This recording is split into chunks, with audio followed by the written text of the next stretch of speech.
বিনা চিকিৎসায় আওয়ামী লীগের একটি ফ্যাসিস্ট রেজিম তাকে মৃত্যুর দিকে ঠেলে দেয়।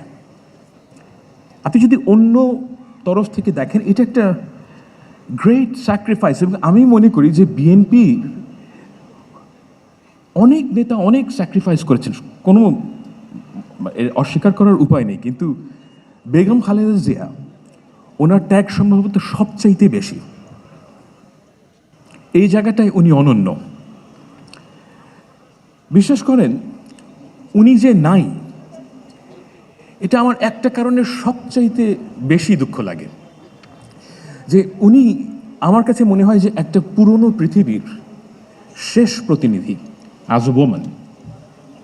মানে আমি একটা পৃথিবী চিনেছিলাম আমার ছোটবেলায়, সেই পৃথিবীটা ক্রমশই শেষ হয়ে যাচ্ছে। সেই পৃথিবীতে ওল্ড ওয়ার্ল্ড ভ্যালিউজ ছিল, অনার, রেসপেক্ট, ব্র্যাগিং না করে আপনার যে কাজ সেটা করেন।